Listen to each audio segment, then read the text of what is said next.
There are many people who want to know why it is that we have so many rules, regulations, so many different laws about every aspect of our life, when we should simply leave it up to every individual to make their own decision about what is right, what is good, what works in their own universe. Judaism feels very strongly and dictates many, many times over that the laws that govern our life are integral to our lives, that people cannot always be trusted to do the right thing. It's the highly motivated and individuated individual who feels and understands their place in the universe who will make the right decisions, but then again, not always either, because the ego can be very powerful. That which propels us out to do right for ourselves doesn't necessarily do right for the world, for other people, or for God. We begin a new book of the Torah this week called Vayikra, the third book of the Torah, which tells us all about the sacrificial rites and the ways of coming close to God. And this is underscored by the very idea of the word sacrifice, which in English is a bit misleading, but in the Hebrew is precise. Sacrifice for us in English means something that we give up for the sake of other.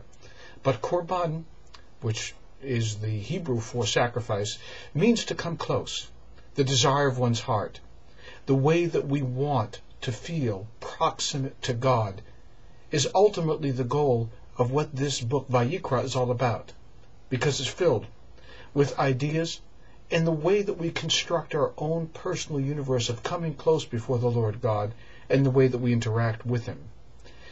Not out of self-interest, but every aspect of our life is punctuated, is dictated by what has come before, and instructive as to how we should behave in this universe that we have been placed in. We begin with the word Vayikra, which is the first word of this third book, as well as the name of the book, which has a small aleph at the end of that word. And there are many interpretations as to why the aleph is small. Some say it was because of Moses' modesty. Maybe it was. Maybe, on the other hand, it's also an indication that we are not the beginning of all things.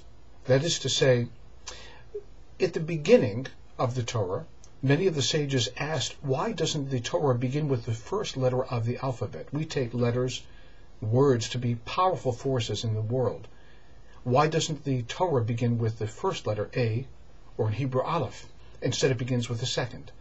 And the sages diligently point out to us that the reason it doesn't begin with an Aleph and begins with a Bet is to show us that we don't know what came before, and we will never know the ultimate answers that unlock the mysteries of all of life.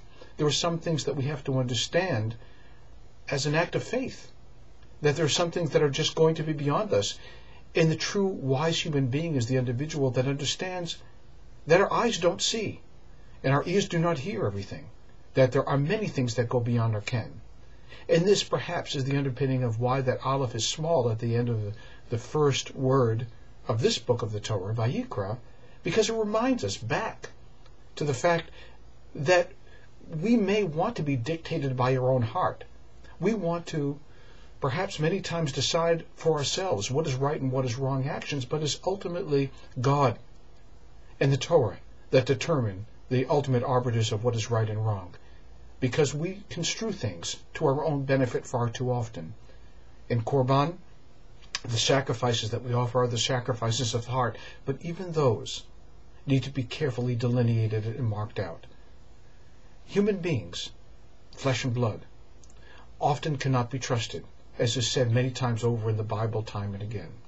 We rely instead upon our ancient tradition, upon God, to give us the directionals of how to live our life in a kind, good way that is not just beneficial for ourselves, but beneficial for the world at the same time. Shabbat Shalom.